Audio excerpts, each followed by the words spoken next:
All right. We are live. My name is Khafrejay, Executive Director of Hip Hop for Change.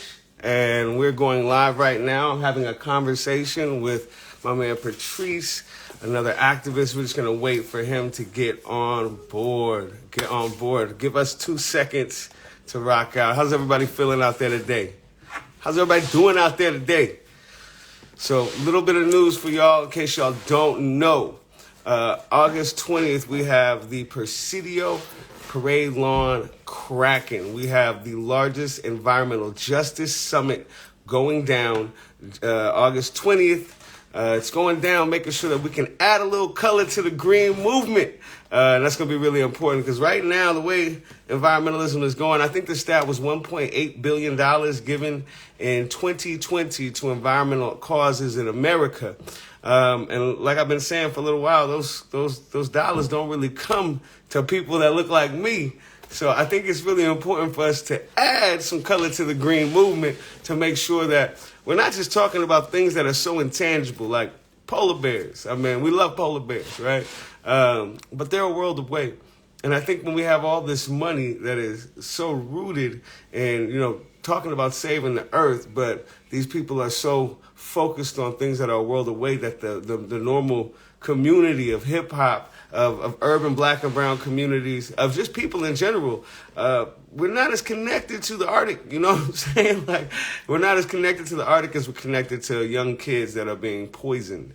So that's a really, really big issue that we're dealing with. And if we don't add a little color to the green movement, if we don't center the voices of black, brown, and indigenous people, I don't think we're going to make it. I really don't. So in a second, we're going to get over here and get my man Patrice on here, a professional activist, extraordinary brother who has been dedicating his world and his life to justice.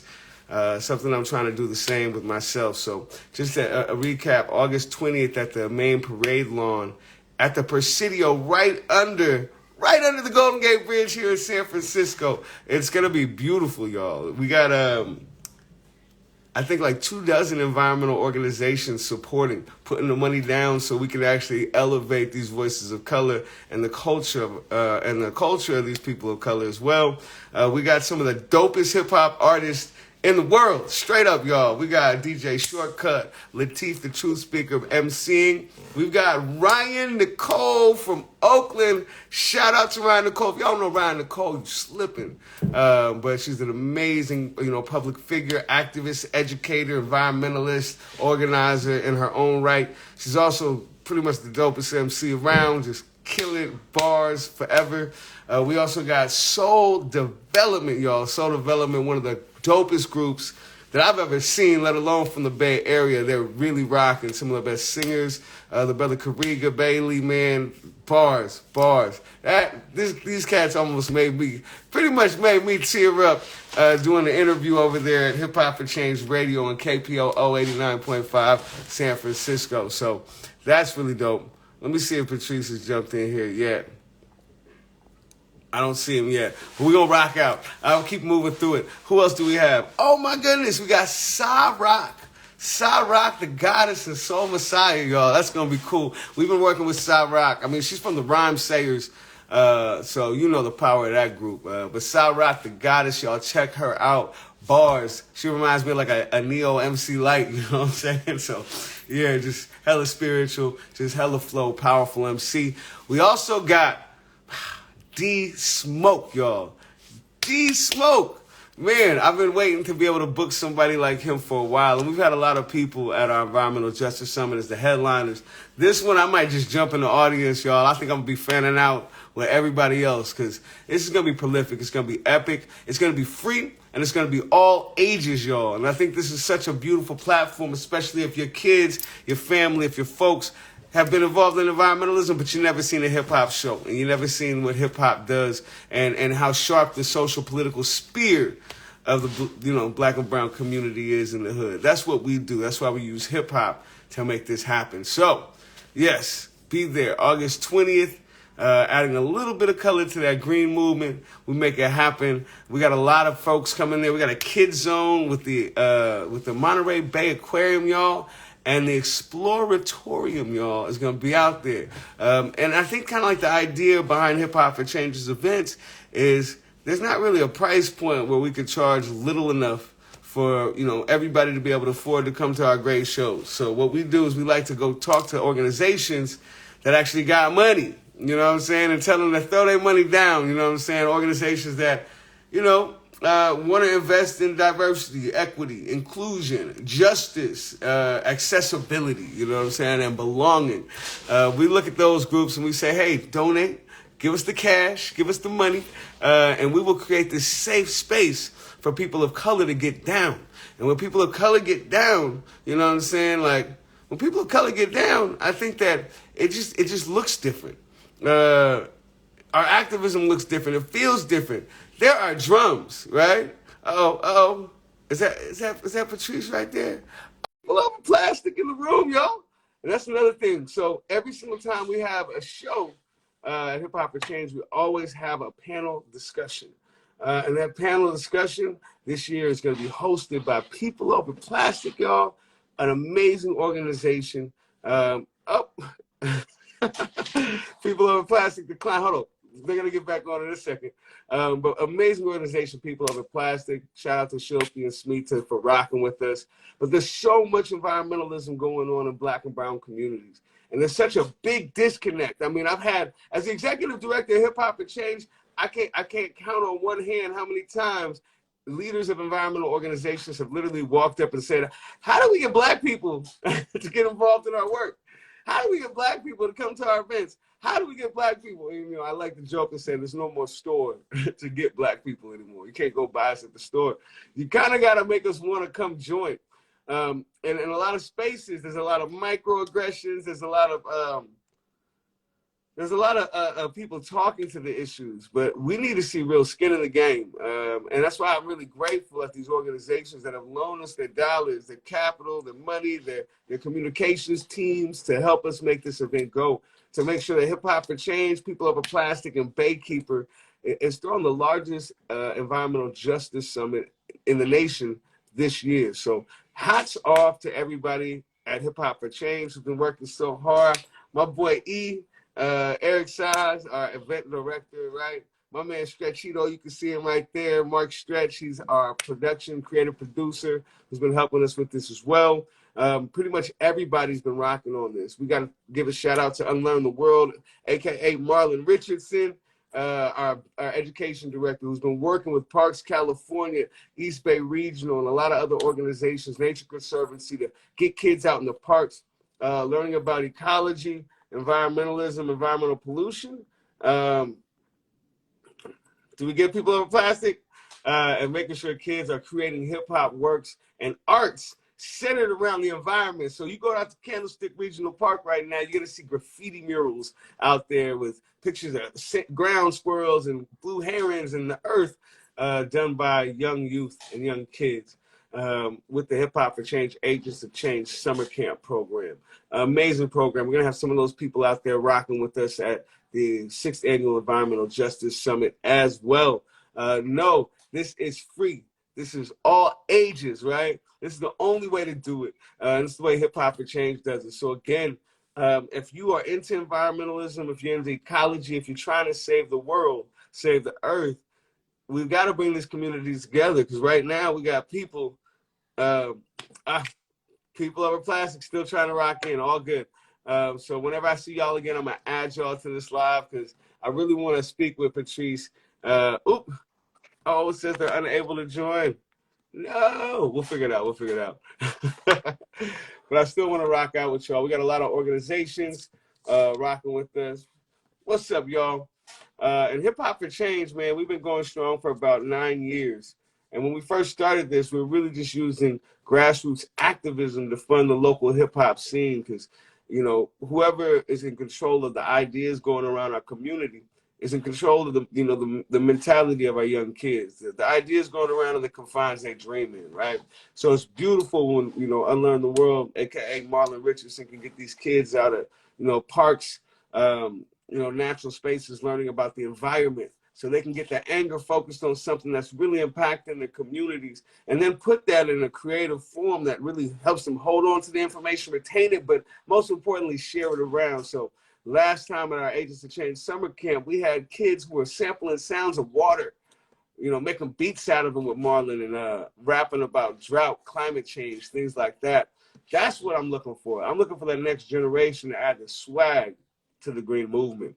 I talked to a lot of environmental organizations, like I said before, and they're wondering how to get Black people there. I think the environmental sector is really aware and hyper aware of the fact that it's really aging out, it's getting older, and a lot of places are staying very lily white. You know what I'm saying? So we got great organizations like Youth versus the Apocalypse, right? With really awesome organizers and activists and rappers like Coco Pela and Ryan Nicole rocking with them. There's so much activism happening right now in Black and brown communities that is always so surprising to me. Wait, hold on. Did we get people over plastic? Did we get them there? Except, yes! Hey! We got you, man. Let me tell you, you were doing a great job going solo there. We do what we can. We do what we can. We do what we must, man. So I'm just glad to get you on here, man. Why don't you introduce yourself to the people, Patrice? Yeah. All right, everybody. I'm Patrice Simms. I'm a co-founder and senior advisor at People Over Plastic, doing some really great stuff, building a collaborative, a collective around storytelling and building power around issues with EJ.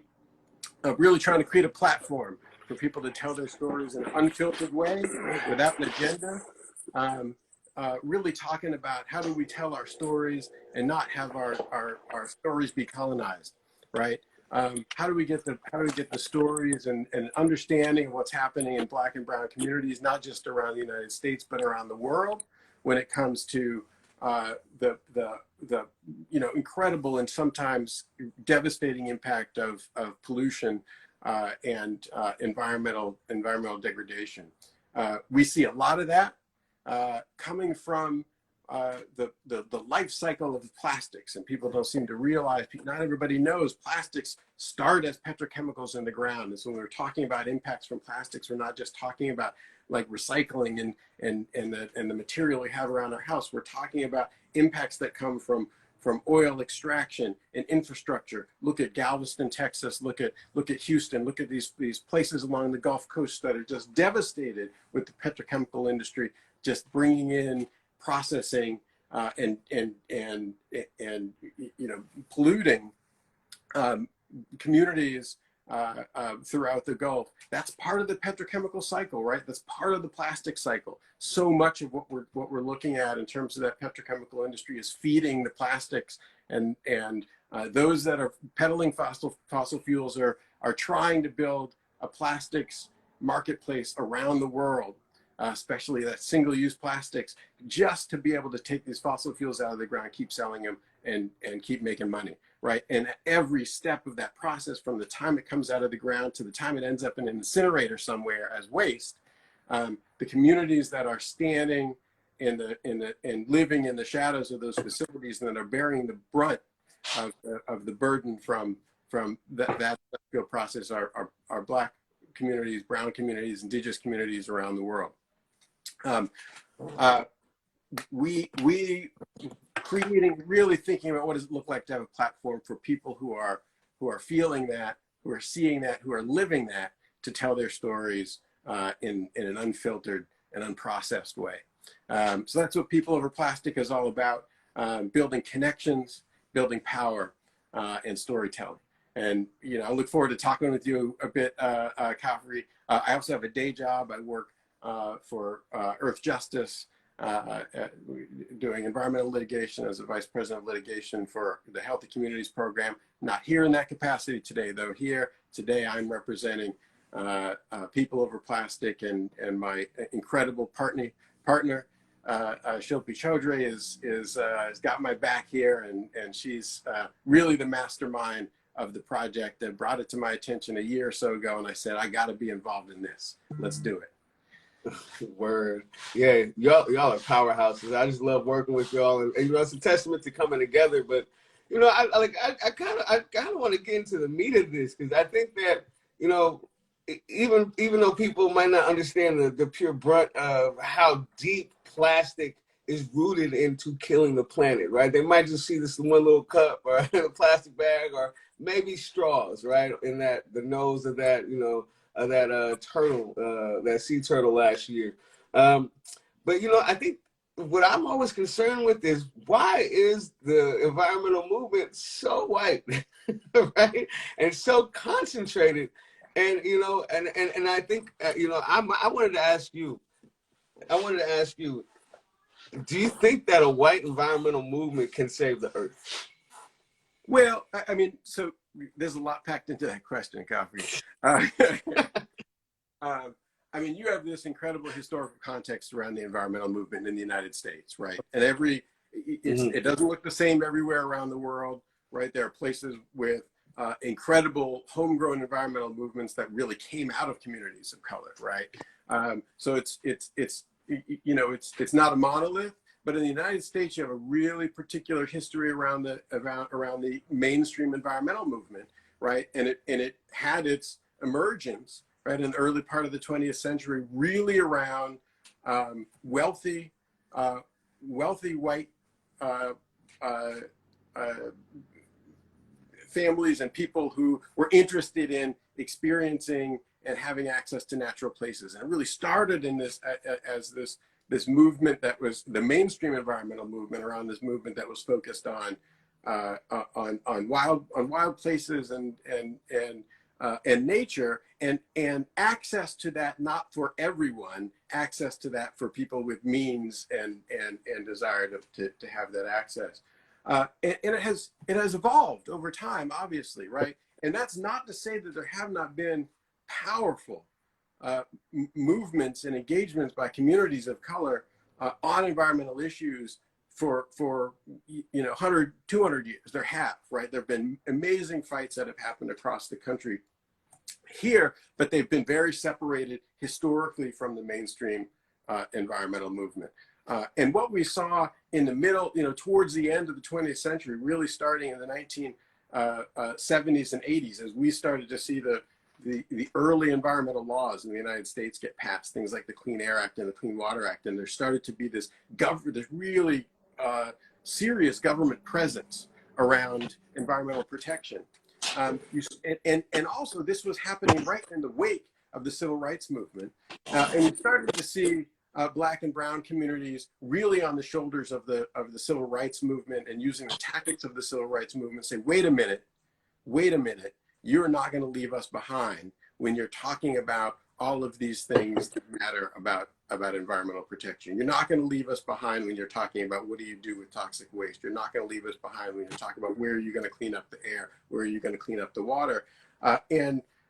What we refer to these days as the environmental justice movement kind of emerged out of that, right? Emerged out of that that parallel movement that looked at what was happening in you know, grew from the civil rights space, looked at what was happening around laws that were now being adopted and implemented to protect and clean up air and water and deal with hazardous waste and other things, and said, wait a minute, you're not going to leave our communities behind in this. We're going to get involved. And we had some really, you know, some really sort of iconic moments happen around that, including Warren County, which many people point to as sort of the birth of the modern environmental justice movement, which was you know, this groundswell of people saying, hey, you're not going to put toxic waste in our town. You're not going to put toxic waste in our town. And it really borrowed from the tactics and the struggles of the civil rights movement to rally around that idea. And it has been going strong ever since. And I'll say it's amazing to see, and just fills me with joy to see the degree to which the environmental justice movement is exercising power in the world these days. Yes. I mean, you now have conversations happening in the halls of Congress, and they're talking about environmental justice, right? As they should have been, right, 50 years ago, right? So let's not pat ourselves on the back too much, but let's say, look, this is amazing. We're in a place now where this conversation is happening in the places it needs to happen, and we're really beginning to harness and leverage the power that comes from community and comes from people's lived experience. Word. So yeah, I mean, I hear that often, and yeah, you know, like I used to work for Greenpeace, for example. They kicked a lot of butt while I was there. You know what I'm saying? With not only coal, you know, Nestle, you know, Unilever, people like that, stopping rainforest deforestation in Indonesia, for example, or lessening it, let's say, because it's still probably taking out a couple football fields a second. You know, just burning that stuff down. But again, it's like here in America, it just seems like we have such a stark gap in the way different environmental offices look. You know what I'm saying? There's always those tokens in this office and this huge one, these people with all the money. And, you know, I heard somebody from 350.org literally tell me, how do you get Black folks to join us in these movements? And it's understandable for organizations to understand how white they are, how privileged they are, how not diverse they are. And I haven't really been working in the green space other than hip hop green spaces in the last, you know, more than a half a decade. You know what I'm saying? But I imagine there's still that same issue there, right? You got organizations called like Youth versus the Apocalypse that is, you know, was created because these kids are like, yo, we cannot wait for these OGs to get it right. They're not doing it, right? And I love seeing them marching in the streets of San Francisco. But I also do see kind of like this hopelessness that a lot of people in communities like mine, Hunters Point, San Francisco, like when I talk to them about environmentalism, mostly I get they don't care about us. They don't care about the Navy Hunters Point shipyard. You know what I'm saying? They don't care about all that stuff. And people being really surprised that the coal plant was shut down. You know what I'm saying? Did that have anything to do with the fact that people understood that it was in Black and brown neighborhoods? Or does it have something to do more with the fact that people are like, I don't know, trying to act like liberal San Francisco and making sure that we like keep this guild on our gilded city? You know what I'm saying? It's like when it seems like we're doing the right thing. At the same time, we're pushing Black and brown people into houselessness. And you know, yeah, it's just this racket. So from all these things, all these people asking to come together, that's why we have things like the Hip Hop for Change Environmental, you know, Justice Summit. Because all these orgs that I've talked to get funding for this event, they all talk about how they're struggling with diversity, they're struggling with inclusion, let alone the people who actually are their donors are coming to their event are still older, still whiter people. So it's interesting. Yeah, it's you know, and there's a couple of things going on. So first of all, you know, and you said this, and I want to say it expressly, right? The mainstream environmental movement has accomplished some really incredible things, some really great things. I mean, you look at the difference in air quality, the difference in water quality. That was an output of amazing advocacy, both on the ground and political advocacy at various levels. Really important stuff that has had a tremendous impact on people's health across the country. But this, you know, this dilemma that you're noting about the absence of people of color from that movement is really important. It goes to the question you asked me, you know, like 10 minutes ago, right? Can you win? Can we get there without everybody, right? Yeah. And the answer is no, right? We've shown again and again, you can't get there without everybody, right? You can't get there without everybody. You can't get there if you're leaving people behind, and you can't get there if you're leaving people's voices out of the conversation, right? We need, now understand the powers against which you are pushing when you are trying to clean up places that are in the crosshairs of the pollution, you know, the greatest pollution burdens, require, you know, the forces in opposition to making progress on that have a lot at stake. They have a lot of money at stake. They have, you know, in some instances, a whole sort of industrial sector's way of doing things at stake, right? And they're gonna pull out the big guns, and they're gonna spend whatever money they need to spend to try to fight back against real change and real progress. And so you really need a united front against that. You need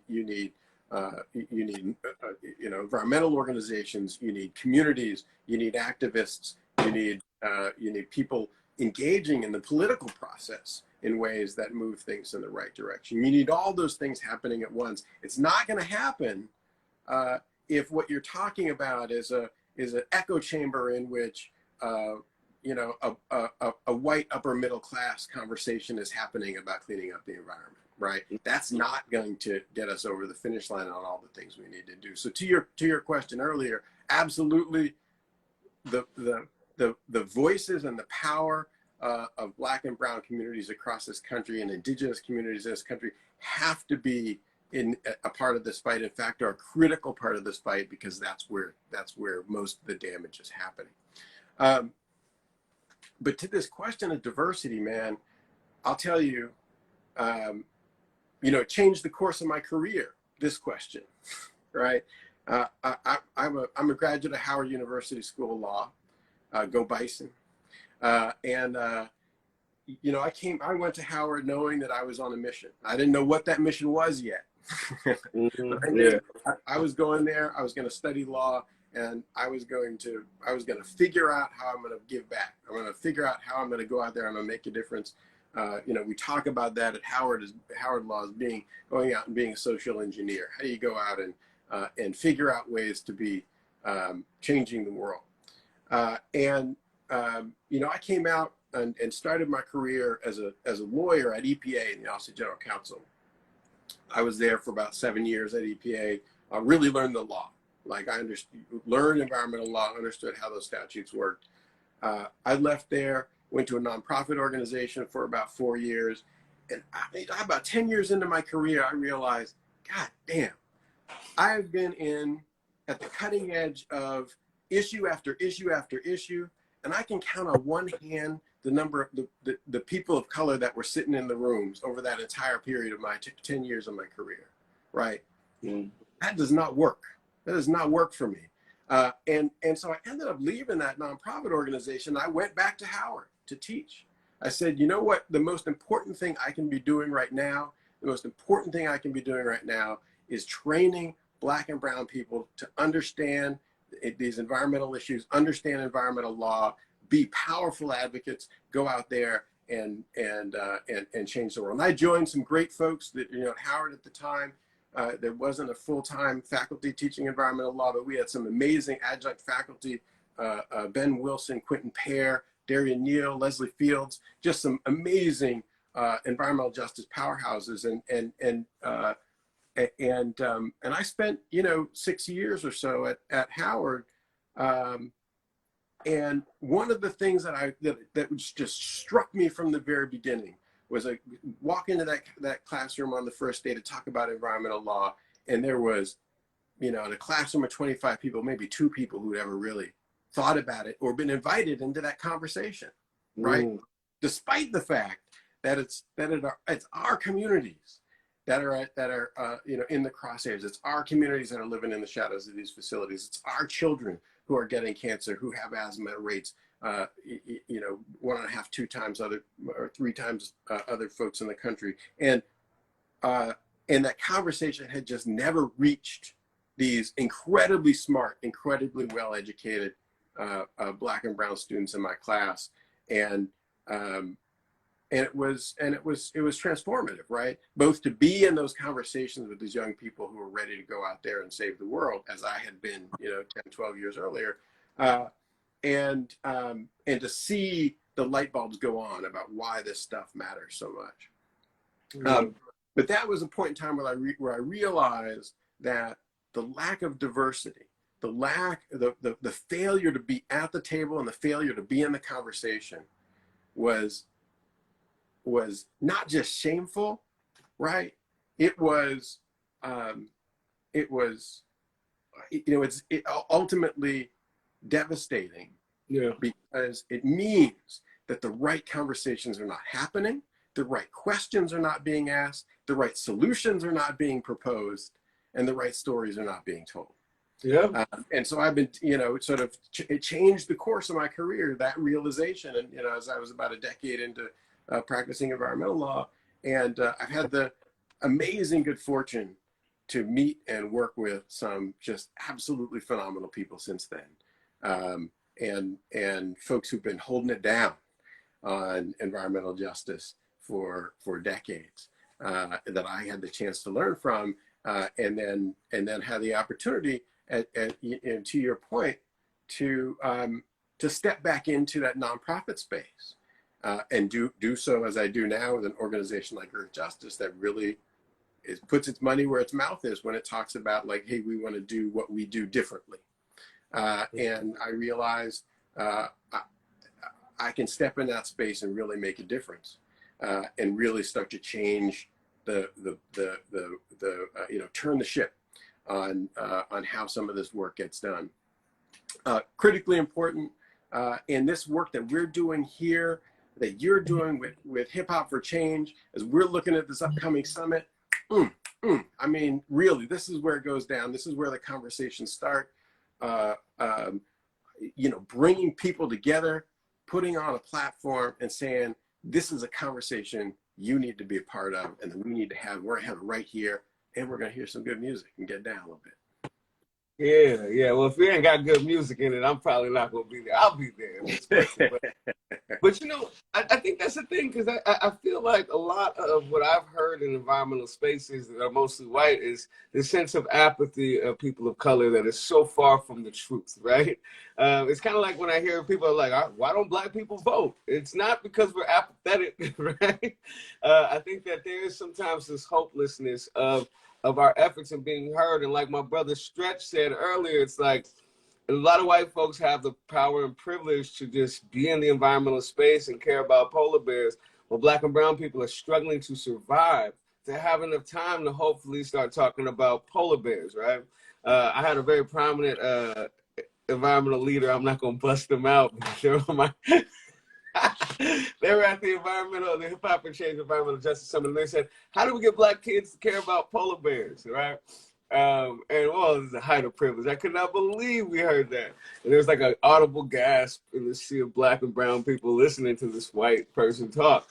But I think that's often the case. It's like people think that people in the hood are apathetic, right? And I think that people in the hood know that white America is apathetic, and it isn't always inclusive of who, of who and what we're doing and who's involved and how we're like doing our thing. So I do think that, when I see these people focusing on polar bears, I feel like that's very easy. It's an easy space to get stuck in the mud, so to speak.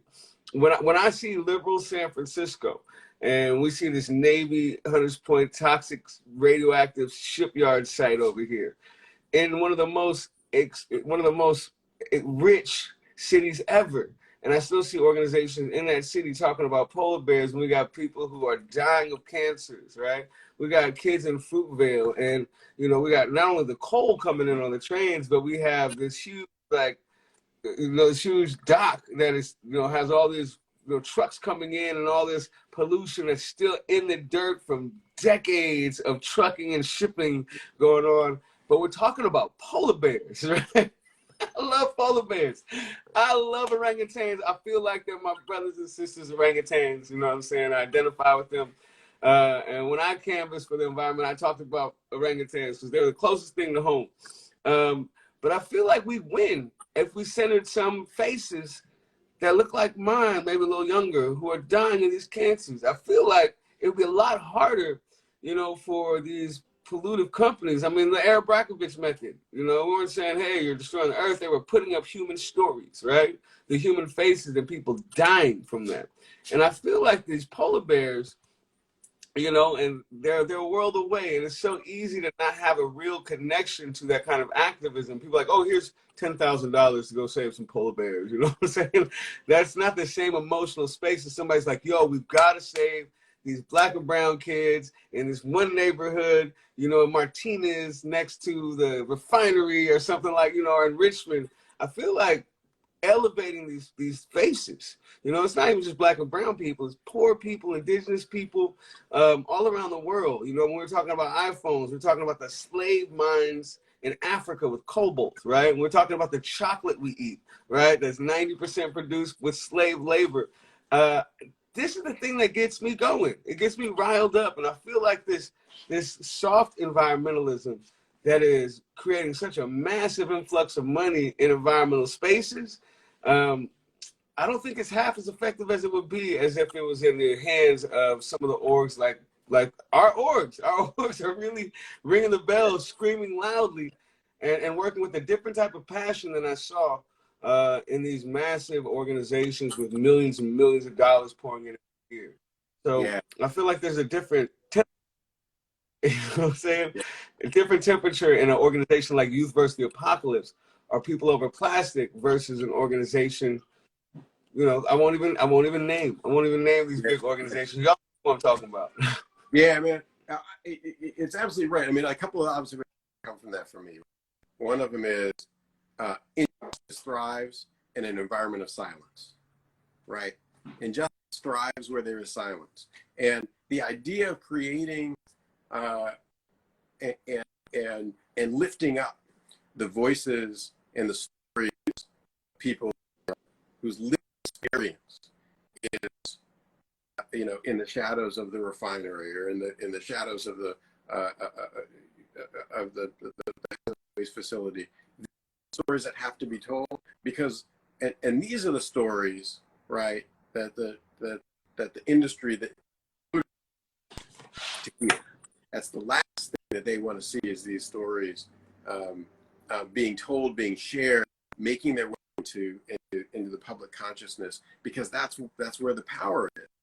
And you're absolutely right. I mean, I felt this through the course of most of my career, looking at the kinds of things that big environmental groups were talking about, right? Like, how does this relate to me? Where's my voice? Where's my community? Where's my people? Where's my family in this conversation? And you know, here's the way I think about it. And Shilpi and I talk a lot about this, right? You cannot wait to be invited to the table. You got to build your own damn table and start the conversation, right? And that's what I love about it. That's what I love about Hip Hop for Change, man. I mean, you're just doing it. You're like, here's our table, man. We're gonna start talking right now. It's you know, that's what Shilpi and I are up to. We're gonna build this table. We're gonna give people an opportunity to tell their stories, and let those stories just make their way into the world through all the different channels that will be able to, that will connect through that, right? And you know, one of the things that happens when that starts to happen, and we're starting to see that in the context of environmental justice now, and the power that it has politically, that it hasn't had in the past. When these stories are getting told, when people are speaking up, when we're using our voices and we're using our power, we can't be stopped. And we need to, you know, among other things, I tell this to young people all the time: do not underestimate the power that you have. Do not underestimate the power that you have. People out there are scared of your power. They are scared of your power, right? And you got to use it, right? Yeah, And that's what Hip Hop for Change is about: creating a platform to use that power, right? That's what People Over Plastic is trying to do: create a platform for using and channeling that power. So important. Yeah, I'm really thankful for y'all for getting involved as well. You know, we've been building up this movement. It's 6 years. 6 years ago, this was a tiny show, you know, a small show, probably 200 people. And in the 6th year now, we're the largest environmental justice summit, probably this year in the nation. So, you know, it's a testament. Regular people change the world. And it's almost only regular people that change the world, right? That's so true, man. Hallelujah, man. It's regular people every time. Every time it's Rosa Parks, right? It's regular damn people who are changing the world, right? You're not going to go, you don't go to Harvard to find the person who's going to change the world, right? You find the person who's going to change the world in a room with passion and love in their heart, and people they care about that they're going to stand up and fight for. Word. That's where it comes from. Yeah, man. So, I mean, I also have to plug this Environmental Justice Summit again, right? So, we Yeah, out man. here. August 20th, Presidio Memorial Main Lawn. It's a beautiful 4-acre lawn. And, they just had this event we did with them probably a Sunday ago with Kev Choice out there. I think it was just one artist. There was like 2,000 people there Yeah, just man. on this night Sunday with just Kev Choice, who's one of the dopest artists in the Bay. If you don't know, this man rocks with the symphony and everybody. So shout out Kev Choice. He's an educator at Oakland School of the Arts as well. But we've got the dopest lineup. We've been advertising so much. I'd be surprised if there's less than 5,000 people here. Yeah, man. That'd be dope. It's going to be great. So be there. It's all ages. Bring your babies, especially bring your babies, because they're going to listen to hip hop, whether it's full of idiots or intellectuals, right? So you might as well show them the good hip hop while you got a chance and opportunity. You know what I'm saying? But we got a lot of organizations getting involved. You folks are running the salons. Y'all be running the panel and talking about, talking the talk. Every Hip Hop for Change show has a panel discussion. At our Women's Empowerment Summit last time, we had 8 mothers in hip hop talking about being a mom in hip hop. Everybody's crying. I was crying. Crowd was crying. Mothers crying. It's beautiful. What are y'all focusing on this year? Man, it's going to be great. We're going to have a group of storytellers. I want you to check out the website, check out the post. We're gonna have a group of storytellers. We're gonna be up on stage. We're not gonna. I mean, this is not talking heads, right? This is not people sitting around having speechifying and telling. This isn't a panel discussion. This is gonna be real conversation, real people talking about how what they lived through, the kinds of things that they've seen, and their vision of where we need to go in a real conversation, right? Really, it's going to be real, man. I mean, these discussions, and this is what People Over Plastic is all about, right? It's not about talking about statistics and figures and facts. We're talking about people. We're talking from the heart, and we're having conversations about what it means, right? What it means to fight for your life, and what it means to fight for environmental justice. It's going to be real cool. Word. Awesome. This is, shout out to Eric Size, our event director, for helping us throw the largest show and the largest thing that Hip Hop for Change has ever done. Shout out to the Presidio Trust for actually valuing hip hop culture enough to give us the main lawn, to invest in us like that too. It's going to be under the Golden Gate Bridge, y'all. It's going to be a beautiful day, so come on. It's going to be right next to the new Tunnel Top projects out there. It's very interesting to have this platform, right? To have this space to actually highlight this, because I think we got about 2 decades to save our species if we haven't already hit these like feedback loops that are unstoppable. You know what I'm saying? So we really got to make some changes, and I feel like, if I'm standing on the shoulders of anybody, it's activists like Ruth Williams out of Bayview Hunters Point that really, went at the Navy and the government and actually got them to give Black and brown folks new housing and to shut down that Navy shipyard. And, it's people that have literally like rung the bells so loudly, like Dr. Sumchai down there in Bayview Hunters Point. We just need to come together. And I think one of the most beautiful things that I've seen at one of our Environmental Justice Summit is like this. We had Talib Kweli in our 4th summit, and there's a lot of homies came there to see Talib Kweli and whatnot.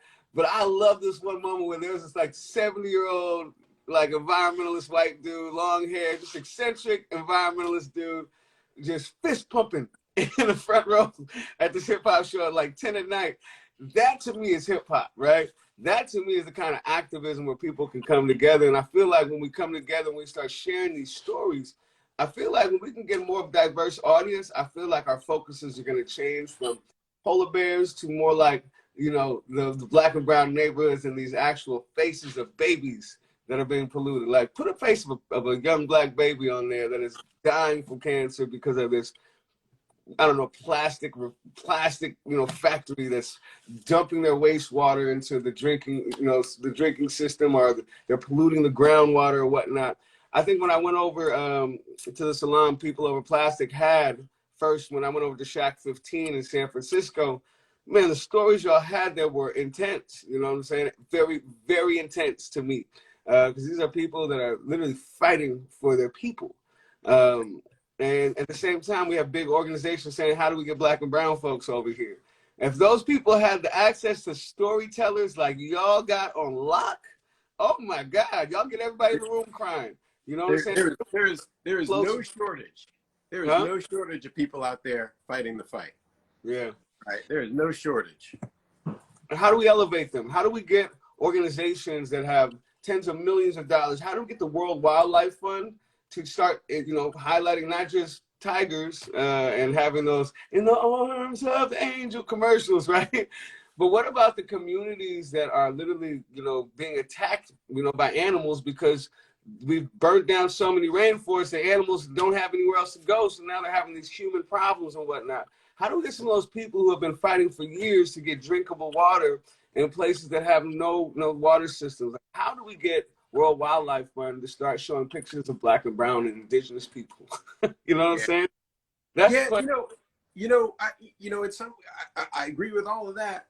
And how do we not have to ask World Wildlife Fund to do it? How do we get the money flowing to the organizations who can tell their own damn stories, right?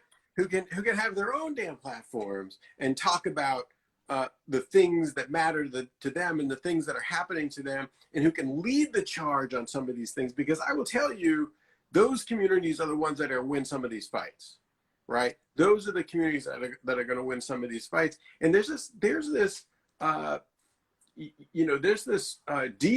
deeply rooted sort of pattern of support for organizations, certain types of organizations, and we just have to break ourselves out of, right? Yeah. And the big funding organizations have to own this, right? That they need to understand. They need to stop filtering the voices that they're funding, right? And start funding voices that need this platform, that can affect this platform, affect the conversation in more dramatic ways, and ultimately are going to be the ones that are going to win most of these fights. And we got to pull new people in to, right? There's folks out there with some money who really don't understand that this is a place that we need to invest in, not just for the health and well-being and safety of our communities, but ultimately as a part of saving the world. Right.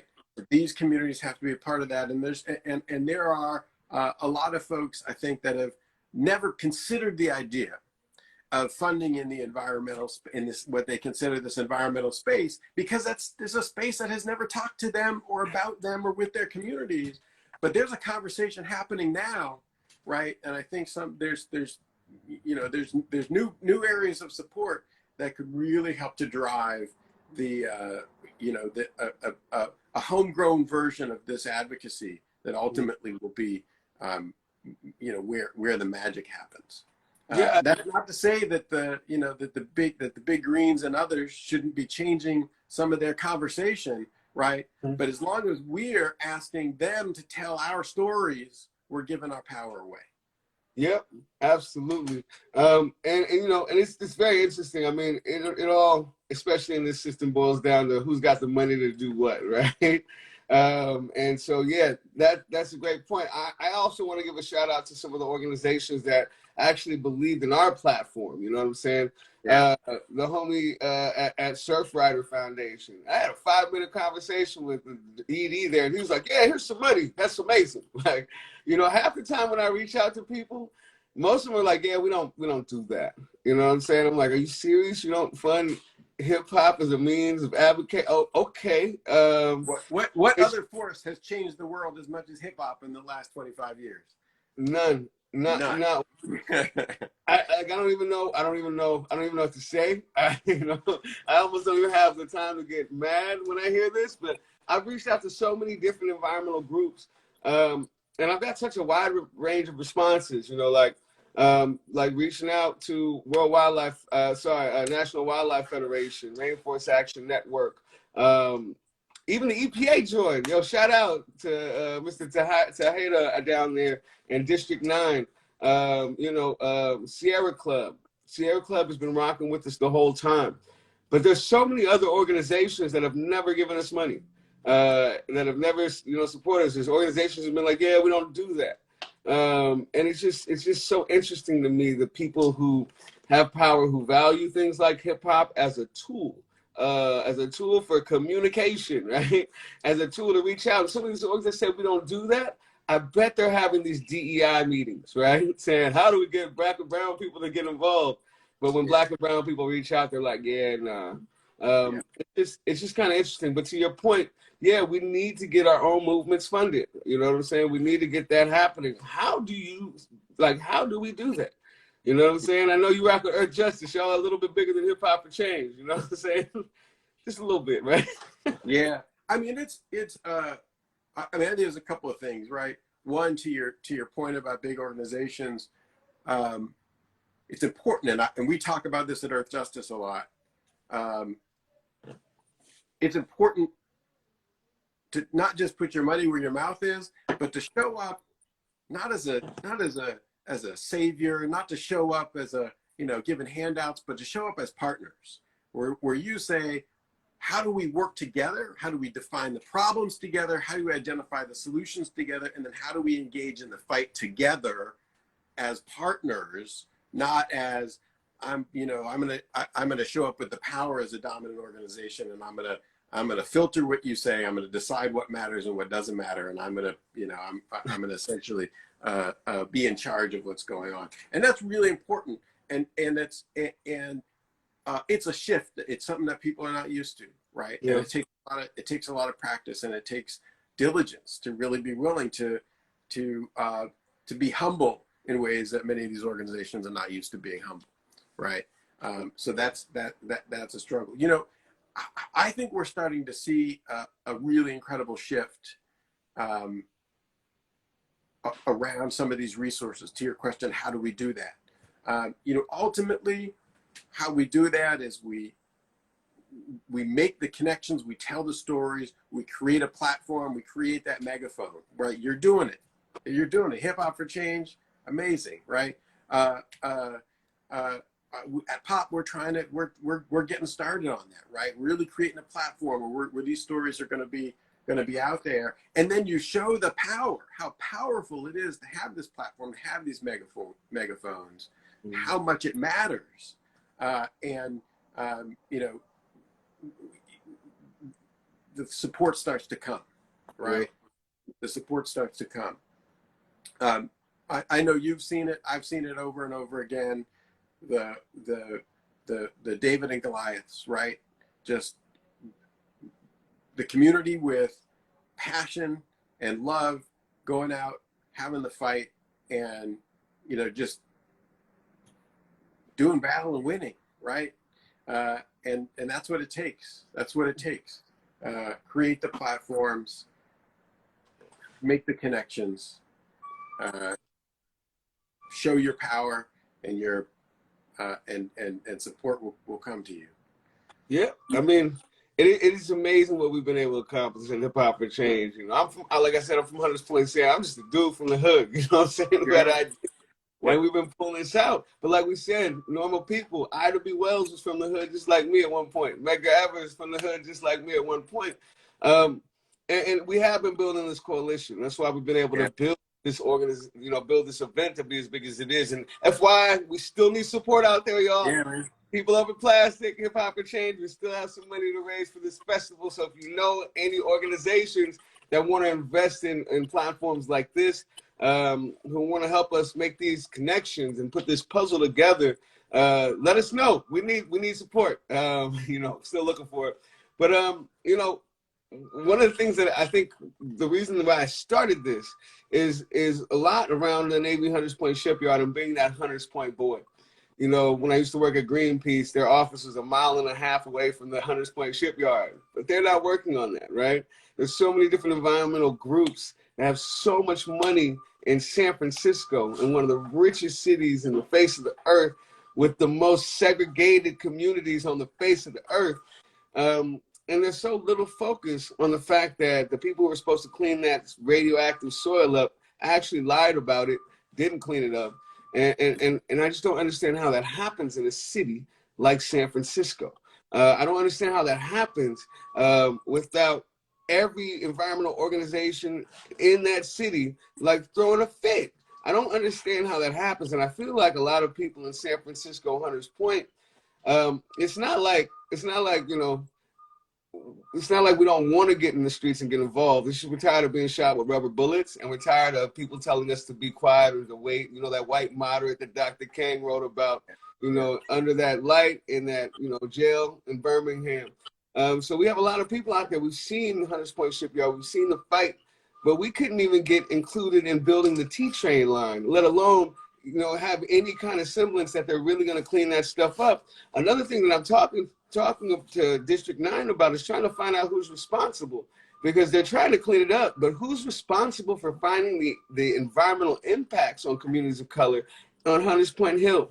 Nobody, because then they have to pay to take care of all these people dying of cancer. They'd have to pay reparations for it.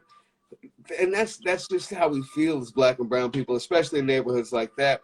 You know, the people y'all had at the first salon I saw, you know, at Shack 15 with people over plastic, it's like, man, people are dying left and right. And that lady's like, yo, most of her friends were dead. Who, you know, I forget where she came from, somewhere in the South. But these people are falling and dropping like flies. And especially in a gilded, you know, world-class city like San Francisco with all these environmental organizations, how come, like, when do we get all these orgs with all this money to come together to collectively attack something like the apathy with what people in Hunters Point are dealing with? That's kind of like what sparked me to create this Environmental Justice Summit, to build a platform where we can literally, you know, if people aren't getting down with us, we're going to start calling them out. You know what I'm saying? If you ain't getting involved with the voice of people of color, y'all better wait, because by 2024, it's going to be a problem. You know what I'm saying? It's going to be a problem. You know, we're building this platform for everybody to come. Everybody's welcome to get involved with. But at what point do we say, hey, you're not getting involved with the main, you know, activism of communities of color, and you have all these resources? At what point do we start calling out the environmental sector and individual actors? What do you think about that? Yeah, it's a good question. You know, I was, well, one, let me just stop for a second and recognize, you know, you were talking about Ms. Sharon Levine from Rise St. James Parish, Louisiana. Man, they've been doing battle for so long, right? You know, the petrochemical plants just poisoning the communities for decades and decades and decades. And she is a powerhouse, as you saw, and you know, an inspiration to you know, I know both of us and anyone doing this work. Let me say, you know, thinking about your question about you know, when do you call people out? How do you call people out? I think it's important, right? Organizations that are operating in this space and have a lot of resources, they got to take ownership of what they're doing and what they're not doing, and they got to take responsibility for it. And if we feel like they're not doing what they need to be doing, it's fair game to let people know. And I'll tell you, you know, I was involved many years ago at the beginning of an organization called Green 2.0. And one of the organizing principles when we started Green 2.0, maybe 12 years ago or so, in its very nascent phase, was, hey, we want to be engaging with environmental organizations, and we want to let them know what they need to be doing, and we want to call them out when they're not doing it. At the same time, give them some tools. So here's some blueprints. You guys should be doing this, but really let folks know, hey, if you're not doing it, we got a list over here. I think it's important, and it's important in parallel, right, with being out there, lifting up our stories, lifting up our platforms like Hip Hop for Change, and really making it clear what organizations are saying about what their values are, by the decisions they make about what to engage in and not engage in, right? These are the stories, these are the people, these are the communities that you are explicitly or implicitly saying you don't care about by how you arrange what you do and where you put your resources. It is what it is, right? And we have to be willing to say it. I mean, I would